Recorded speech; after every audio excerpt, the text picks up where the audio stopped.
Force on charged particle placed in magnetic field. Force on charged particle placed in magnetic field. किसी भी charge particle को magnetic field में place कर दूंगा तो कौन सी उस पे फोर्सेस लगेंगी। ठीक है, force on charge particle placed in a magnetic field. ठीक, चलो एक छोटा सा चीज देखते हैं। मान लो एक current carrying wire I current इसमें फ्लो हो रही है। हम्म, आई करंट फ्लो हो रही, इतना बात तो हमको एक्सपेरिमेंटल पता है कि भाई इसके आसपास क्या हो रही होगी, मैग्नेटिक फील्ड प्रोड्यूस हो रही होगी।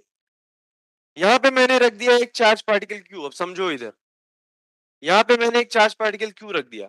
चार्ज पार्टिकल रेस्ट पे पड़ा हुआ है, ठीक है, चार्ज पार्टिकल रेस्ट पे पड़ा हुआ है। जब मैं इसके पास ला करके इसको रख दिया, मैंने देखा कि इसके ऊपर कोई फोर्स नहीं लगी, जैसे रेस्ट पे रखा हुआ था ऐसे ही रखा रहा मतलब ऑब्वियस बात है इस पे नेट फोर्स क्या हो रही होगी, जीरो।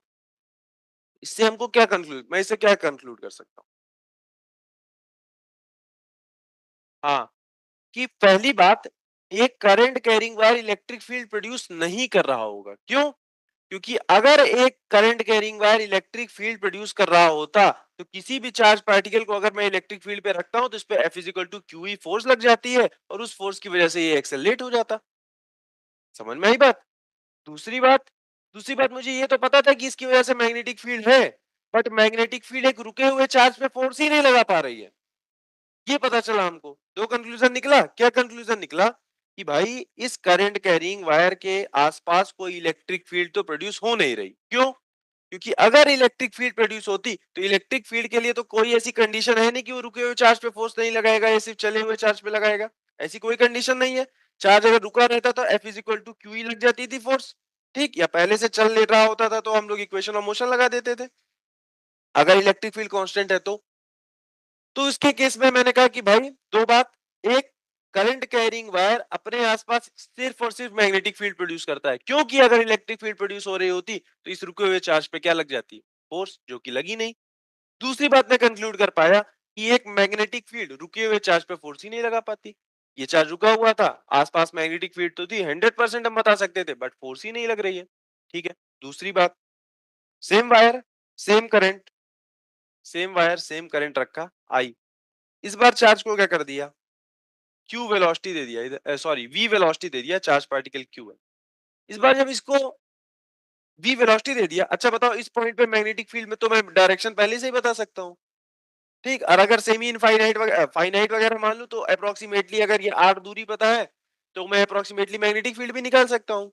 ठीक है, कह दोगे सर इनफाइनाइट ही होगा, बट कम ज्यादा थोड़ा आसपास में तो अप्रोक्सीमेशन में मैग्नेटिक फील्ड भी निकाल सकता हूँ। मुझे क्यू भी पता चल गया, मुझे वी भी पता चल गया। जब मैंने देखा कि भाई इस पॉइंट पर चार्ज पार्टिकल को वी वेलोसिटी से भेज दिया तो देखा इस पे एक फोर्स लगने लगी और ये इस तरफ को घूम गया। मतलब हम तो ऑब्जर्व कर रहे हैं ना, मुझे थोड़ी दिखाई दे रहा फोर्स वेक्टर लग रहा है उसके ऊपर। मैंने सिर्फ चार्ज पार्टिकल को इधर वी वेलोसिटी से छोड़ा था तो मैंने देखा भाई चार्ज पार्टिकल डिफ्लेक्ट हो गया। चार्ज पार्टिकल क्या हो गया, अपने पास से डिफ्लेक्ट हो गया। मतलब पक्की बात, अगर कोई चीज चल रही है तो फोर्स का दो तीन काम हो सकता है। फोर्स चलती हुई चीज की वेलोसिटी को बढ़ा सकता है, मैग्नीट्यूड को बढ़ा सकता है, मैग्नीट्यूड को घटा सकता है, डायरेक्शन को चेंज कर सकता है, दोनों काम कर सकता है। तो यहाँ पे क्या हो गया, इसका डायरेक्शन ही चेंज हो गया। मतलब पक्की बात, इस पे कोई फोर्स लगी और मैं तो श्योर हूं कि वो इलेक्ट्रिक फील्ड की वजह से नहीं हो रहा है, क्योंकि ये करंट कैरिंग वायर की वजह से पहले ही देख लिया कि इलेक्ट्रिक फील्ड तो है ही नहीं। मतलब जो मैग्नेटिक फोर्स है वो किसी रुके हुए चार्ज पे फोर्स नहीं लगा पाता, लेकिन किसी चलते हुए चार्ज पे फोर्स लगा पाता है। ठीक है, एक दो ऑब्जर्वेशन हुए। अच्छा, कुछ और ऑब्जर्वेशंस कैसे हुए कि भाई मैग्नेटिक फील्ड किसी जगह पे ऐसी रही होंगी, सपोज इस तरीके से पैरेलल मैग्नेटिक फील्ड लाइन, मतलब यूनिफॉर्म मैग्नेटिक फील्ड लाइंस थी, यूनिफॉर्म मैग्नेटिक फील्ड लाइंस थी। तो यहाँ पे एक चार्ज पार्टिकल लिया तो हमने कहा भाई चलते हुए चार्ज पार्टिकल पे तो फोर्स लगा ही देता है मैग्नेटिक फील्ड, ये हमको यहाँ दिख गया। फिर मैंने एक चार्ज पार्टिकल को वी वेलोसिटी से मैग्नेटिक फील्ड के पैरेलल भेज दिया। क्या किया, तो भाई ये ऐसा कैसा ही निकल गया। मतलब ना उसकी स्पीड बढ़ी, ना उसकी स्पीड घटी, ना उसका डायरेक्शन चेंज हुआ। मतलब वो यूनिफॉर्म मोशन ही करता रहा, मतलब इस बार भी इसके ऊपर फोर्स कितनी लगी, जीरो, क्योंकि अगर फोर्स लगती तो आइदर तो उसकी स्पीड को बढ़ा देती, या तो उसकी स्पीड को घटा देती, या तो उसका डायरेक्शन चेंज कर देती, बट कुछ भी नहीं हुआ, मतलब इस पे फोर्स नहीं लगी। अच्छा, तो हार तो मान नहीं रहे, तो फिर क्या किया, मैग्नेटिक फील्ड ऐसे ही थी, इस बार चार्ज को कहा कि इस तरफ नहीं, इस तरफ भेज दो, मतलब एंटी पैरेलल भेज दो। फिर कोई कहानी नहीं, जैसे भेजा था 10 मीटर पर सेकंड से मान लो भेजा था, तो ये 10 मीटर पर सेकंड से ही जाता जा रहा, कोई फर्क नहीं पड़ा। भाई दिमाग खराब हो गया कि इधर भेजा था, इस बार एक बार वेलोसिटी दी थी, तो किसी तरह गलती से तो फोर्स लग गया था, उसके बाद जब से कर रहा हूँ तब से कुछ हो ही नहीं रहा। ठीक है, फिर कहा कि भाई मैग्नेटिक फील्ड ऐसे ही दे के रखते हैं, मैग्नेटिक फील्ड ऐसे ही दे के रखते हैं, इस बार मैंने भेज दिया इसको कुछ इस तरफ, इस बार फोर्स लग गई। इस बार फोर्स लग गई, तो इस बार फोर्स लग गई किस तरफ, मैं भी बाद में डायरेक्शन वगैरह निकालना सिखा दूंगा, पहले मैं थोड़ा एक्यूरेटली लिखने की कोशिश कर रहा हूँ। मैग्नेटिक फील्ड लग गई अंदर की तरफ, अंदर की तरफ मतलब वो अंदर की तरफ घूम गया, प्लेन में अंदर में चला गया, ठीक, वो तो 3D में हो रहा होगा ना, ऐसे इस तरीके से मैग्नेटिक फील्ड जा रही होंगी, चार्ज पार्टिकल ऐसे गया अंदर की तरफ घूम गया इस तरफ, समझ में आ रही बात, अंदर की तरफ घूम गया, मतलब पक्की बात इस बार कोई फोर्स लग गई। फिर से क्या किया, फिर से क्या किया, मैग्नेटिक फील्ड ऐसे ही रखी, और इस बार इसको v वेलोसिटी से किसी एंगल पे भेज भेज मतलब भेज दिया, फिर से इस बार फोर्स लग गई, इस बार फिर से इसका मोशन हो गया। तो भाई ये सारे कंक्लूजन देखे इन्होंने, इस टाइप से मैग्नेटिक फोर्स कब लग रही है, कब नहीं लग रही है, कब मैक्सिमम लग रही है, कब मिनिमम लग रही है, ठीक, उसका डायरेक्शन क्या है, ये सारी चीजें उन्होंने देखी। तो उन्होंने कहा कि भाई जो एक चार्ज पार्टिकल होता है उस पे इसको अगर किसी मैग्नेटिक फील्ड में रख दूं तो उस पे फोर्स लगती है q V P sine theta. जरा एक एक बारे में मैं बात करूंगा। उन्होंने कहा q v B sine theta, उन्होंने यही क्यों कहा, जरा अच्छा फिर मान लो उन्होंने इधर ही एक चार्ज पार्टिकल को भेजा, मतलब वाले प्रोटॉन को भेजा होगा, तो उस पे एक फोर्स लगी, उन्होंने न्यूट्रॉन को भेज दिया तो फोर्स नहीं लगी, प्रोटॉन को भेजा इलेक्ट्रॉन को भेजा तो फोर्स लगी, न्यूट्रॉन को भेजा तो फोर्स नहीं लगी, प्रोटॉन को भेजा तो फोर्स जिधर लग रही थी, इलेक्ट्रॉन को भेजा तो फोर्स उसके अपोजिट डायरेक्शन में लगी। ये सारी उन्होंने ऑब्जर्वेशन करी।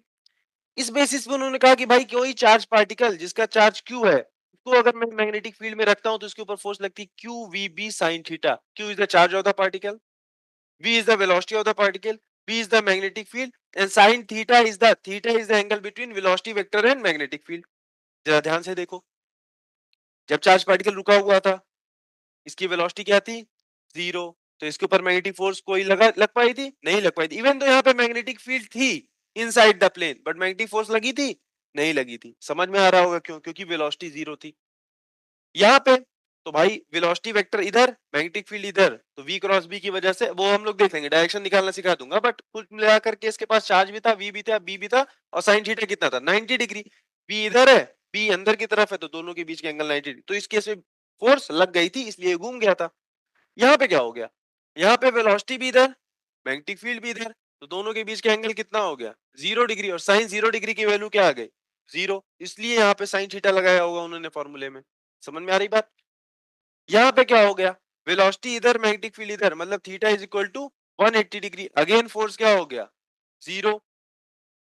इस केस में भी फोर्स क्या हो गई, इस केस में फोर्स लगी ना अंदर की तरफ, क्यों लग गई भाई, वेलोसिटी इधर, मैग्नेटिक फील्ड अंदर की तरफ, सॉरी मैग्नेटिक फील्ड इधर, तो v क्रॉस b के बीच का एंगल क्या हो गया, 90 डिग्री, और चार्ज भी है और वेलोसिटी भी है, तो सारी चीजें तो है, तो वहां फोर्स लगी। यहाँ पे वेलोसिटी वेक्टर इधर, मैग्नेटिक फील्ड इधर, दोनों के बीच एंगल थीटा, और चार्ज पार्टिकल है ये q, तो सारी चीजें हैं, क्यू भी है, वी भी है, बी भी है, साइन थीटा, बट इस बार फोर्स इसके कंपैरिजन में थोड़ी सी कम लगी होगी, क्योंकि साइन थीटा की मैक्सिमम वैल्यू 90 डिग्री होती है। इस केस में क्या हुआ, चार्ज पार्टिकल के पास वेलोसिटी भी थी, मैग्नेटिक फील्ड के परपेंडिकुलर भी था, सब कुछ ठीक था, बट चार्ज ही नहीं था, न्यूट्रल पार्टिकल था, न्यूट्रॉन था। इस केस में भी इसके ऊपर फोर्स कैसे लगे, जीरो। ये सारी ऑब्जर्वेशन करी, तो उन्होंने ये फॉर्मूला दिया कि भाई कोई भी चार्ज पार्टिकल है जिसका चार्ज क्यू है, जो v वेलोसिटी से मैग्नेटिक फील्ड में चलता है, तो उसके ऊपर फोर्स लगती है q v B sine theta. v और b दोनों वेक्टर क्वांटिटी है, वेलोसिटी वेक्टर, मैग्नेटिक फील्ड, दोनों के साथ साइन थीटा लगा हुआ है, ये मैं यहाँ पे क्रॉस प्रोडक्ट के टर्म में इसको लिख सकता हूँ, तो मैं इस फोर्स को लिखूंगा q v cross b, q v cross b. अच्छा, ये हुआ। हमने देखा भी, हमें ये भी पता है क्रॉस प्रोडक्ट की बेसिक प्रॉपर्टी से कि अगर दो वेक्टर ए क्रॉस बी का क्रॉस प्रोडक्ट करते हैं, जो तीसरा वेक्टर आता है दोनों को परपेंडिकुलर आता है। देख लो ऐसा हुआ था कि नहीं था? बी इधर था, बी इधर था, और फोर्स किधर लगी मैंने तो बताया, अभी तुमको तरीका भी नहीं सिखाया। फोर्स मैंने बताया कि अंदर की तरफ लग रही है। अभी वो सब देख लेंगे, अंदर की तरफ बाहर की तरफ। एक और ऑब्जर्वेशन किया था कि अगर प्रोटॉन रखा था तो फोर्स अगर अंदर की तरफ लग रही है, तो अगर इलेक्ट्रॉन रखेंगे तो फोर्स बाहर की तरफ लग रही है। मतलब चार्ज पे यहाँ पे पोलैरिटी पे भी डिपेंड करना चाहिए, वो भी डिपेंड कर जाएगा। मतलब कि इस फॉर्मूले में तुम चार्ज को किसके साथ रखोगे? With sign. क्योंकि अगर पॉजिटिव चार्ज रखोगे तो मान लो फोर्स 10 न्यूटन की आ रही है, तो निगेटिव चार्ज रखने में -10 आना चाहिए। माइनस क्या बता देगा? डायरेक्शन अपोजिट हो गई। समझ में आ गई बात? इस फॉर्मूले में तुम वैल्यू जो रखोगे चार्ज की, विद साइन रखोगे, विद साइन रखोगे। अगर प्रोटॉन के लिए रख रहे हो तो पॉजिटिव रखोगे, अल्फा पार्टिकल के लिए रख रहे हो तो पॉजिटिव रखोगे, इलेक्ट्रॉन के लिए रख रहे हो तो क्या रखोगे? निगेटिव। क्लियर है बात? तो इसको नोट करो सारे केसेस को, इसको बनाओ आराम से। इस केस में क्या हो गई? Force zero. इस केस में कुछ तो फोर्स लगी, नॉन जीरो फोर्स। इस केस में फोर्स जीरो। ये ऐसा का ऐसा ही निकल गया सीधे। इस केस में भी फोर्स जीरो। इस केस में कुछ फोर्स एफ आ गई। इस केस में भी फोर्स आ गई जीरो, न्यूट्रल था। रीजन भी लिखना, क्यों? क्योंकि यहाँ पे क्यू की वैल्यू जीरो है, न्यूट्रल पार्टिकल है। यहाँ पे रीजन क्या है? Theta is equal to zero है। यहाँ पे रीजन क्या है? थीटा इज इक्वल टू 180 है। यहाँ पे तो फोर्स कुछ ना कुछ आ ही गई है, क्यू वी बी। यहाँ पे फोर्स जीरो है, यहाँ पे फोर्स आएगी q v B sine theta. ठीक है, बहुत बढ़िया इसकी थ्योरी है। पहले इस थ्योरी पे एक इंस्ट्रूमेंट भी हम लोग पढ़ते थे, साइक्लोट्रॉन। अभी वो साइक्लोट्रॉन सिलेबस में नहीं रहा, हमारे बीच में नहीं रहा साइक्लोट्रॉन सिलेबस। डायरेक्शन कैसे निकालेंगे? हाँ, वी क्रॉस बी से कर लेंगे। पहला वेक्टर वी है, दूसरा वेक्टर बी है। पहले वेक्टर के अलोंग फिंगर्स को एक्सटेंड करो, दूसरे वेक्टर की तरफ फिंगर्स को कर्ल करो। Thumb will give you the direction of force. एक दो एग्जांपल ले लेते हैं, करके बता दोगे शायद मेरे हिसाब से। एक चार्ज पार्टिकल इधर जा रहा है वी वेलोसिटी से, मैग्नेटिक फील्ड इधर है, दोनों के बीच का एंगल है थीटा। ध्यान ये देना होता है कि भाई वी क्रॉस बी और बी क्रॉस वी में अंतर है, दोनों एंटी कम्यूटेटिव है। तुमको वी क्रॉस बी निकालना है ना फोर्स के लिए, तो वी पहले पहला वाला वेक्टर पहचान लेना। पहला वाला वेक्टर कौन है? ये। दूसरा वाला वेक्टर ये। पहले वाले वेक्टर के लॉन्ग फिंगर्स को क्या करोगे? एक्सटेंड करोगे। दूसरे वाले की तरफ फिंगर्स को क्या करोगे? कर्ल करोगे। थंब किधर है? अंदर की ओर। मतलब इस पे फोर्स लग जाएगी अंदर की ओर। चार्ज पार्टिकल जहां ऐसे रहा था, इस पे फोर्स लग गई इनसाइड द प्लेन, तो अंदर की तरफ चला जाएगा। उसके आगे देखेंगे वो पाथ कैसा लेता है, वो सारी बातें देखेंगे। चलो इसके लिए बताओ। चार्ज पार्टिकल क्यों पॉजिटिव चार्ज जा रहा है भाई हर एक केस में? अच्छा, निगेटिव चार्ज जा रहा होगा, निगेटिव चार्ज जा रहा होता है यहाँ पे, तो वी क्रॉस भी भले ही ऐसे निकाल लो, बट माइनस क्यू से मल्टीप्लाई करोगे ना, तो फोर्स किधर लग जाएगी? बाहर की ओर। समझ में आ गई बात? तो तुम पॉजिटिव चार्ज के लिए निकाल करके निगेटिव चार्ज दे रखा है, तो उसके अपोजिट डायरेक्शन में फोर्स लगा लेना। यहाँ पे जैसे q charge particle v velocity से ऊपर जा रहा है, मैग्नेटिक फील्ड है अंदर की ओर, मैग्नेटिक फील्ड है अंदर की ओर। चलो बताओ इस पे किधर लगेगी फोर्स? वी इधर, बी इधर, बी इधर, तो वी क्रॉस बी किधर? इस साइड आएगा। लाओ एक दूसरी पेन दो तो बताओ। एक दे दो कोई सी बस। ये चार्ज पार्टिकल इधर जा रहा है वी वेलोसिटी से, मैग्नेटिक फील्ड किधर है? Inside the plane. Inside the plane मतलब कैसा? ऐसा ना भाई, हम लोग दिखा नहीं पा रहे हैं इसको 3D में, बट एक्चुअल में तो ऐसा होगा। चार्ज पार्टिकल ऐसा जा रहा, मैग्नेटिक फील्ड कैसे लगी हुई है? ऐसे लगी हुई है। इसको ऐसे सेट कर लिया, ऐसा दिखाई देगा। अब वी क्रॉस बी, पहला वेक्टर कौन? वी है, वी है। अच्छा, राइट हैंड यूज करना खास कर कि वो बच्चे जो लेफ्ट हैंड से राइटिंग करते हैं, कोई है जो लेफ्ट हैंड से लिखता है? हाँ तो थोड़ा ध्यान देना, ठीक है, क्योंकि लेफ्ट हैंड रूल अभी बाद में आने वाले हैं। तो सावधानी, जहां राइट हैंड रूल है वहां राइट हैंड रूल ही लगाना है, जहां लेफ्ट हैंड रूल है वहां लेफ्ट हैंड रूल ही लगाना है। अपने मन से कुछ नहीं करना। वी इधर दिया, बी अंदर की तरफ था, अंदर की तरफ मैंने इसको क्या कर दिया? ऐसे साइड वेज तुमको दिखा रहा हूँ, तो वी से बी की तरफ गए, तो था मेरा अंदर की तरफ है, मतलब इस तरफ था मैं ना। फोर्स किधर लगी? इस तरफ लगी। इस तरफ ही तो बना रखा है कि फोर्स इस तरफ लगेगी। चलो और बनाते हैं। अच्छा, चलो वेलोसिटी इधर बना दिया, मैग्नेटिक फील्ड बाहर की तरफ है।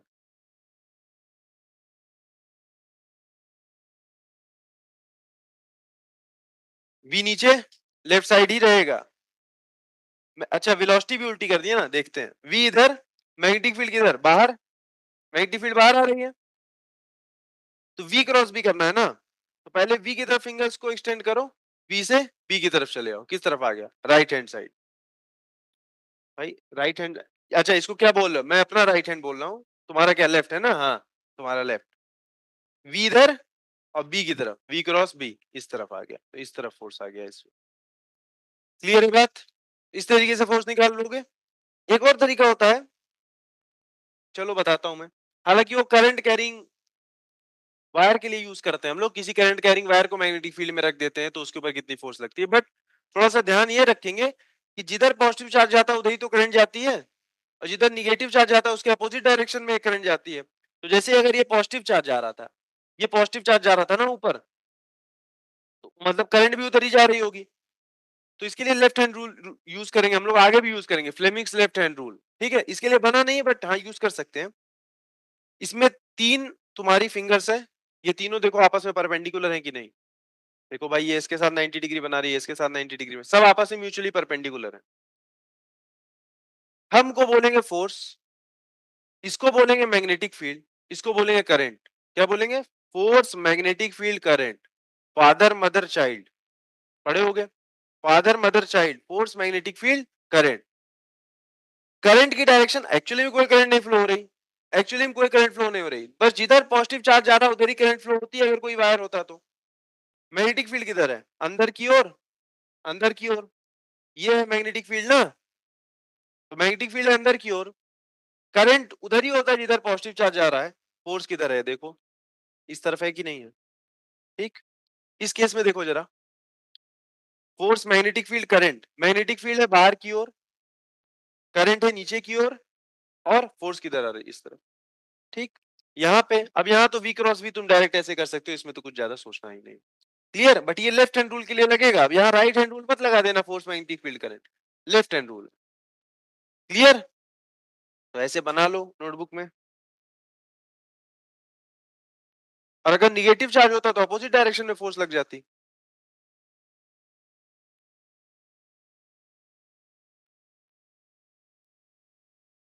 क्या है ये, हम बना दिया।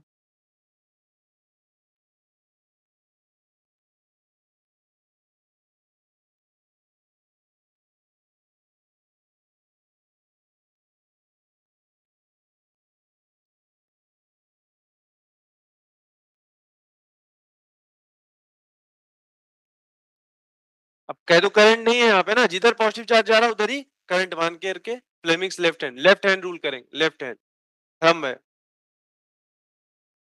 इसको क्या फोर फिंगर बोलते हैं, मेरे हिसाब से तो फोर फिंगर है शायद ये। बायो पढ़ते हो भाई तुम लोग, मैं फोर लिख रहा हूँ, मुझे वही याद आ रहा है कि सही है। देख लेंगे, देख लेंगे अगर वो दूसरा कुछ आएगा, और ये तो मिडिल फिंगर हो गया।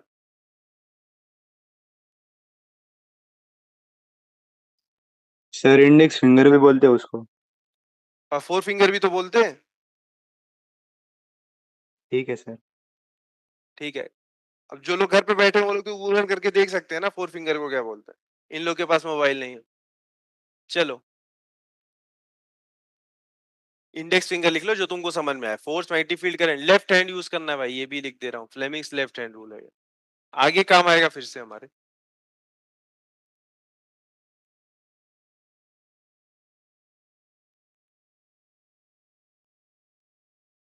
ठीक है, तो फोर्स अभी सिर्फ कैलकुलेट करना सीख लिया, क्यू वी क्रॉस बी। अच्छा डायरेक्शन की थोड़ी बात करूं मैं, तो मुझे वेक्टर प्रोडक्ट की प्रॉपर्टी पता है। क्या प्रॉपर्टी होती है, क्या प्रॉपर्टी है कि अगर दो वेक्टर्स का क्रॉस प्रोडक्ट किया जाए तो थर्ड क्वांटिटी भी एक वेक्टर मिलती है, तो जैसे यहाँ पे v क्रॉस b का क्रॉस प्रोडक्ट किया जाए तो थर्ड क्वांटिटी फोर्स वेक्टर मिल रही है। दूसरी बात, जो c वेक्टर होता है वो a और b दोनों के परपेंडिकुलर होता है। ये बातें टॉर्क और एंगुलर मोमेंटम में बहुत आराम से बताई थी। क्या बताया था भाई, टॉर्क में पढ़ते हैं हम लोग r क्रॉस f, तो जो टॉर्क होता है वो r के भी परपेंडिकुलर होता है, टॉर्क जो होता है f के भी परपेंडिकुलर होता है। अगर r वेक्टर ऐसा रहता था उस पे फोर्स लग रही थी सपोज ऐसे आर क्रॉस एफ, टॉर्क का डायरेक्शन किधर आ जाता था, इनसाइड द प्लेन आता था। और टॉर्क देखो इनसाइड द प्लेन है, आर और एफ दोनों इसी प्लेन में है ना, और टॉर्क किधर है, इनसाइड द प्लेन, मतलब टॉर्क जो है आर के भी परपेंडिकुलर है, एफ के भी परपेंडिकुलर है, सही बात है। उसी तरीके से जो फोर्स है, ये यहाँ पे ऐसे नोट करके लिखना इंपॉर्टेंट है, ये जो फोर्स है this would be perpendicular to velocity as well as force will be perpendicular to magnetic field, दोनों ही दोनों के परपेंडिकुलर होगा, ठीक है। जिस प्लेन में v और b होंगे उस प्लेन के क्या होगा, फोर्स परपेंडिकुलर होगा, मैग्नेटिक फोर्स, ठीक है। लिखो अभी आगे काम आएगा ऐसा। फोर्स v के भी परपेंडिकुलर है, फोर्स b के भी परपेंडिकुलर है, और अगर v और b आपस में भी परपेंडिकुलर है तो फोर्स वेलोसिटी और मैग्नेटिक फील्ड आपस में म्यूचुअली परपेंडिकुलर हो जाएंगे, जो चीज अभी हम लोग देख रहे थे।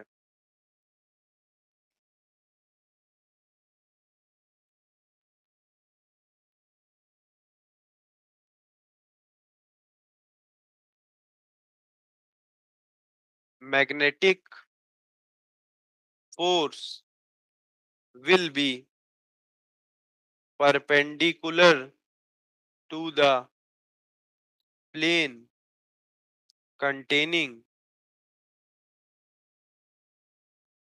V and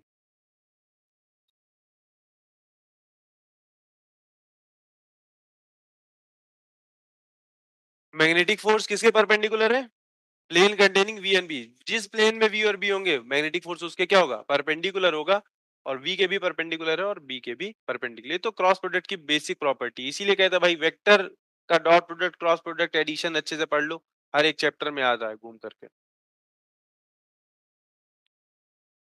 हेडिंग है work done, work done by magnetic force, work done by magnetic force, अच्छा कॉन्सेप्चुअल टॉपिक है, work done by magnetic force. देखो दो तरीके से मैं तुमको बताने की कोशिश करता। हाँ सर्कुलर मोशन अभी तो मैंने पाथ बताया नहीं, सर्कुलर मोशन है, मैंने कहा बताया सर्कुलर मोशन कर रहा है। हाँ हाँ देखते हैं, हम लोग पावर निकाल सकते हैं भाई, एफ डॉट वी निकाल सकते कि नहीं निकाल सकते, निकाल सकते।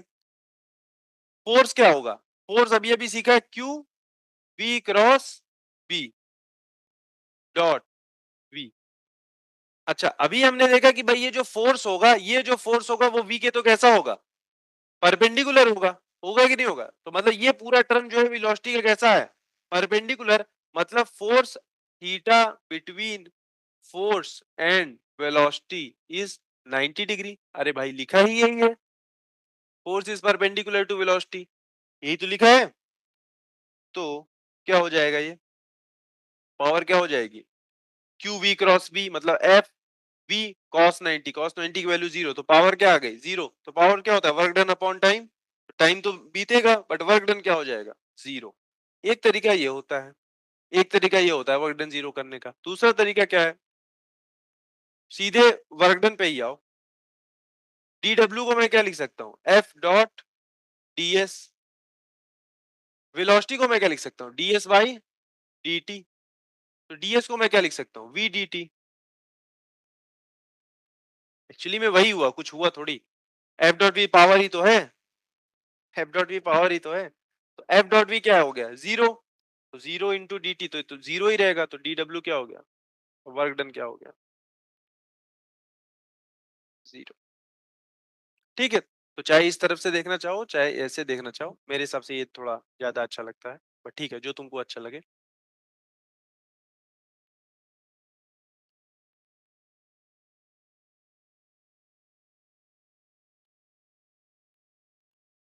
मतलब क्या हुआ इसका, मतलब क्या हुआ भाई, अभी हमने देखा कि कोई चार्ज पार्टिकल जा रहा वी वेलोसिटी से, अगर किसी 90 डिग्री पे या थीटा वगैरह पे है तो चार्ज पार्टिकल चल भी रहा, उसके ऊपर फोर्स लग रही है, मतलब डिस्प्लेसमेंट हो रहा ना, बट समहाउ कुछ ऐसा हो रहा है कि मैग्नेटिक फोर्स जो है वो वर्कडन ही नहीं कर पा रहा। क्या इलेक्ट्रिक फोर्स वर्कडन कर पाता था कि नहीं कर पाता था, कर पाता था भाई। एक चार्ज पार्टिकल को मैं ऐसे रख दिया, मान लो क्यू चार्ज पार्टिकल रख दिया, इसको मैंने इलेक्ट्रिक फील्ड दे दी भाई इस तरफ, तो इस तरफ को जाएगा ये, वर्क डन क्या हो जाएगा, क्यू ई डॉट डिस्प्लेसमेंट भी मान लो इधर ही डायरेक्शन में हुआ तो होगा कि नहीं वर्क डन, आएगा वर्क डन, करता था आराम से, कोई दिक्कत नहीं थी।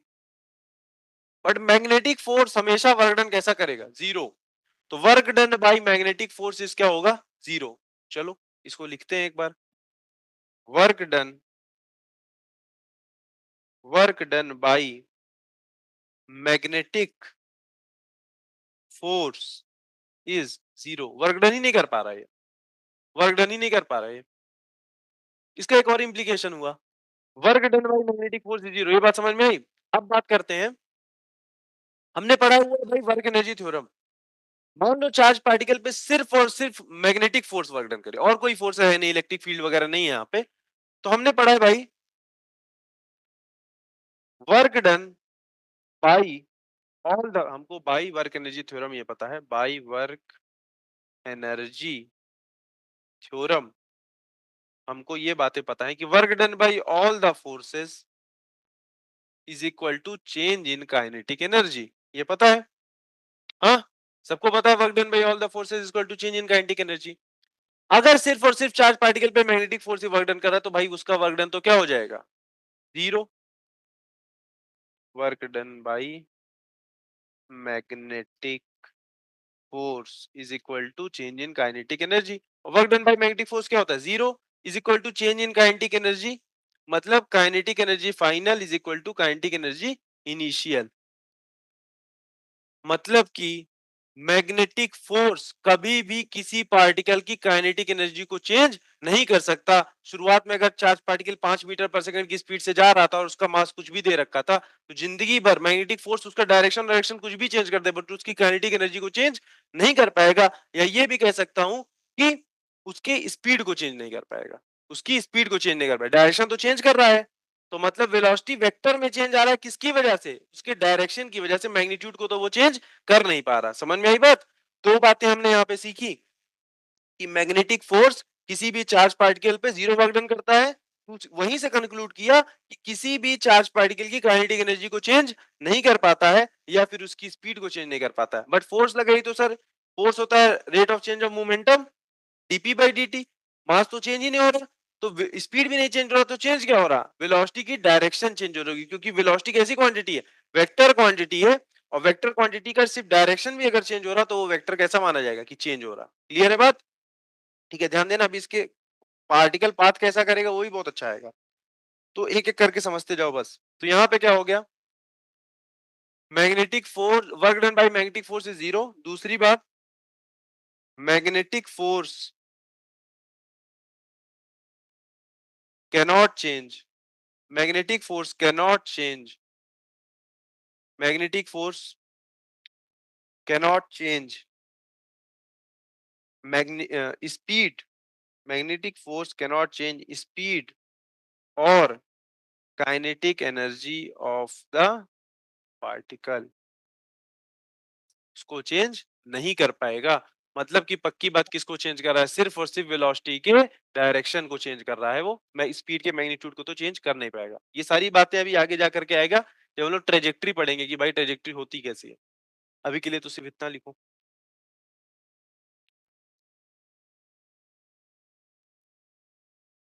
Work done by magnetic force, magnetic force द्वारा वर्क डन होता है जीरो, पावर होती है जीरो। रीजन दो दो दे दिया तुमको, दो तरीके से समझा दिया। वर्क एनर्जी थ्योरम से देखा कि सिर्फ और सिर्फ अगर मैग्नेटिक फोर्स वर्क डन करे तो change in kinetic energy zero हो जाएगा, मतलब final kinetic energy equal to initial kinetic energy. इसका मतलब ना तो मैग्नेटिक फोर्स पार्टिकल की स्पीड को चेंज कर सकता, ना तो उसकी काइनेटिक एनर्जी को चेंज कर सकता है।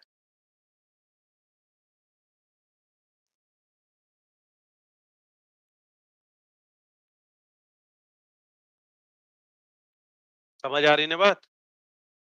फोर्स कितना लगता है भाई, मैग्नेटिक फोर्स कितना लगता है बताओ, q v B sine theta, और वेक्टर फॉर्म में लिखेंगे तो क्या लिखेंगे, q b cross b. Direction कैसे निकालेंगे, राइट हैंड बी से क्रॉस से बी की तरफ कर लो, या फिर फ्लेमिंग्स लेफ्ट हैंड रूल लगा लो, अगर परपेंडिकुलर है आपस में तो फोर्स मैग्नेटिक फील्ड करंट, वहां से मैग्नीट्यूड पता चलेगा। यहां से हमने देखा कि भाई वर्क डन होता है उसका जीरो। दूसरी बात, magnetic force can not change speed और kinetic energy of particle. Clear है, इतनी ही बातें बताई, इससे ज्यादा कुछ नहीं बताया। एक छोटा सा क्वेश्चन करो। क्वेश्चन नंबर 1, मतलब कि स्ट्रेट करंट कैरिंग वायर है, इनफाइनाइट, इस पे करंट फ्लो हो रहा, सपोज 2 एम्पियर का, 1 मीटर की दूर पे एक चार्ज पार्टिकल है जिसकी वेलोसिटी है 10 की पावर 3 मीटर पर सेकेंड। 10 की पावर 3 ज्यादा हो गया क्या, 10 की पावर 2 कर लेते, 10 की पावर 2 मीटर पर सेकेंड। चार्ज पार्टिकल है, इसका चार्ज दे रखा है, चलो 1 मिली कूलम मान लो।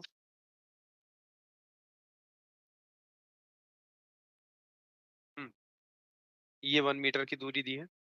Find the magnetic force, find the magnetic force acting on the charge particle, acting on the charge particle. ठीक है, करके दिखाओ जरा, बहुत आसान सा क्वेश्चन है।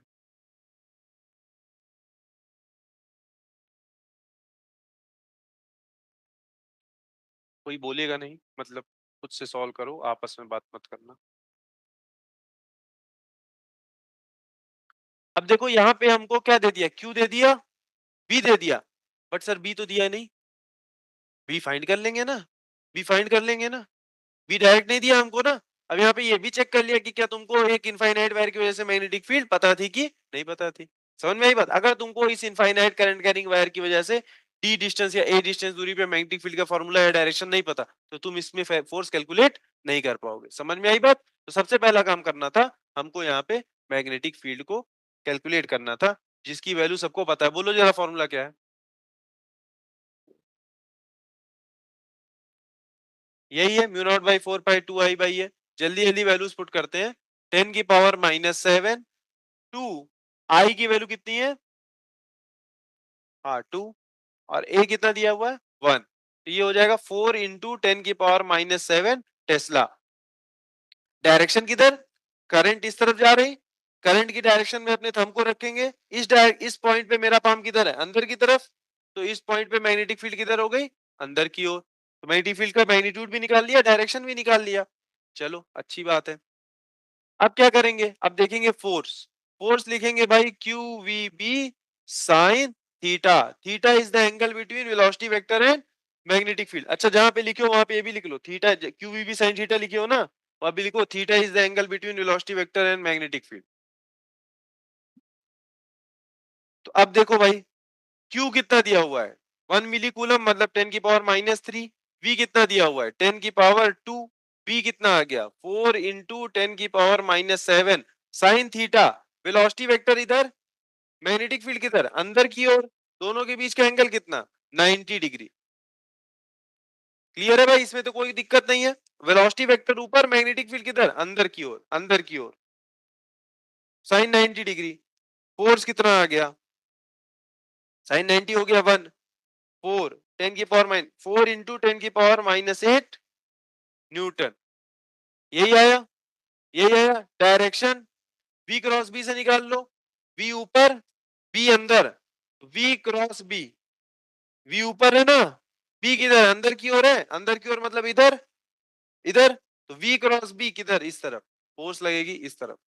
नहीं तो फ्लेमिंग्स लेफ्ट हैंड रूल भी लगा सकते हो, force magnetic field current, magnetic field किधर है अंदर, पॉजिटिव चार्ज है, जिधर जा रहा उधर ही करंट जा रही होगी, मैग्नेटिक फील्ड अंदर, चार्ज जा रहा ऊपर, अब फोर्स किधर लग रही इधर। क्लियर है बात, लेफ्ट हैंड रूल लगाना, लेफ्ट हैंड बार बार बोल रहा हूं, मैग्नेटिक फील्ड अंदर करंट ऊपर, फोर्स किधर इस तरफ, इस तरफ फोर्स लग रही। मैग्नीट्यूड कितना आ गया 4 × 10 की पावर -8, मैग्नीट्यूड भी निकाल लिया, डायरेक्शन भी निकाल लिया, कोई कठिनाई नहीं थी, इजी था बिल्कुल, वेरी गुड। चलो सेकंड करो।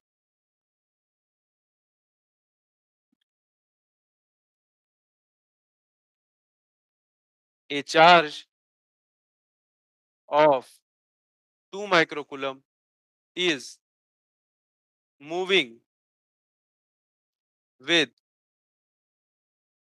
velocity of, is moving with velocity of, भी लिख दो 2 i cap + 3 j cap - 4 k cap A charge of 2 microcoulomb is moving with velocity of 2 I cap plus 3 j cap minus 4 k cap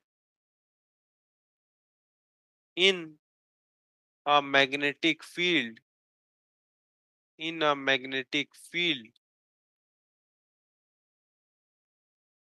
minus I cap plus 2 j cap plus 5 k cap. Charge है 2 microcoulomb का move कर रहा है कितनी velocity से 2 I cap plus 3 j cap minus 4 k cap in a magnetic field of minus I cap plus 2 j cap plus 5 k cap. Find the magnetic force. Find the magnetic force acting. Find the magnetic force acting on the particle.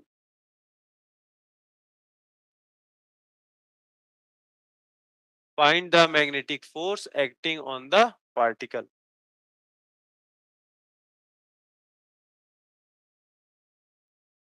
ठीक है, बिल्कुल easy सा question है, कुछ कठिन नहीं है.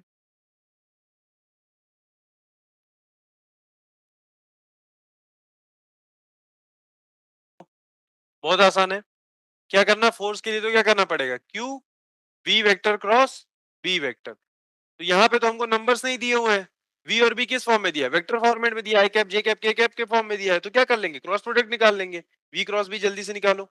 I cap J cap के कैप वी की जगह कोफिशिएंट क्या है 2 3 -4 -1 2 5. फटाफट से करना आना चाहिए भाई. V cross b next line में ही आंसर रहना चाहिए तुम्हारा. 15 -8 मतलब +8 माइनस जे कैप 10 -4 प्लस के कैप 4 -3 मतलब +3 23 I cap -6 J cap +7 K cap. This is V cross B ना. हमको तो फोर्स चाहिए तो Q से मल्टीप्लाई हो जाएगा. Q कितना दिया हुआ है 2 माइक्रोकूलम. तो 2 इंटू 10 की पावर -6 और इसको इधर से मल्टीप्लाई कर दो 23 I cap -6 J cap +7 K cap और आ जाएगी माइक्रो न्यूटन में तुम्हारी फोर्स आ जाएगी. ठीक है. इस तरीके से आ जाएगा. तो नंबर मैंने अपने आप से बनाए थे तो इस टाइप के आ गए. बट इंपॉर्टेंट है कि वी क्रॉस बी को जल्दी से जल्दी परफॉर्म कर सकते हो. उसमें तुम्हारी मतलब स्पीड रहनी चाहिए. चलो लास्ट क्वेश्चन आज का करते हैं. हाँ ये माइक्रो कूलम में दिया हुआ है ना. अच्छा तो मैंने तो -6 लगा ही दिया ना. ठीक है अगर -6 नहीं लगाता तो फिर माइक्रो न्यूटन में लिख देता. -6 लगा ही दिया मैंने. ठीक है लास्ट क्वेश्चन आज का. Question number 3. a charge of a charge of 1 microcoulomb is moving with velocity of. ये इंपॉर्टेंट है भाई. छोटा क्वेश्चन है देखते हैं कर पाते हो कि नहीं. a charge of 1 microcoulomb is moving with velocity of 2 microcoulomb. Sorry charge दे दिया था ना मैंने. Moving with velocity of 2 I cap plus 3 J cap. a charge of 1 microcoulomb is moving with velocity of 2 I cap plus 3 J cap experiences a force of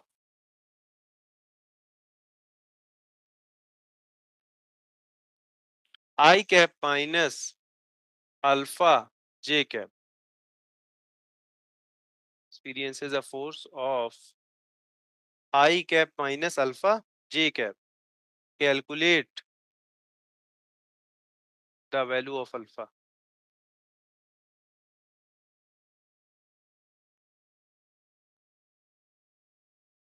charge दिया है 1 microcoulomb और क्या दिया है वेलोसिटी दी है और फोर्स दे दिया हमको. हमसे क्या पूछा अल्फा की वैल्यू पूछ रहा है. अभी अभी बताया था भाई फोर्स जो होगा वो होगा वेलोसिटी के परपेंडिकुलर. बताया था फोर्स और वेलोसिटी दिया है. दो वेक्टर जो आपस में परपेंडिकुलर होते हैं उनका डॉट प्रोडक्ट 0 होता है. कितनी बार बताया भाई तुम लोग. कई बार बताया भी कि अगर कभी दो वेक्टर दे दे बोले कि प्रूव कर दो कि ऑर्थोगोनल है तो उनका डॉट प्रोडक्ट चेक कर लो. अगर जीरो आ रहा मतलब दोनों वेक्टर कैसे हैं, परपेंडिकुलर है।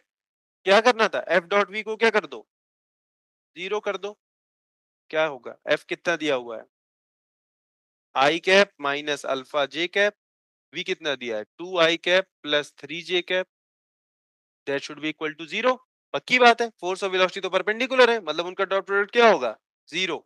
I cap dot 2 i cap हो जाएगा 2 - 3 alpha is equal to zero. Alpha की वैल्यू आ गई 2/। ये क्वेश्चन 2 लाइन के ऊपर का तो नहीं है, और एक बेसिक कॉन्सेप्ट भी चेक कर रहा है तुम्हारा। बहुत अच्छा क्वेश्चन है, मतलब कैलकुलेशन वाइज बड़ा नहीं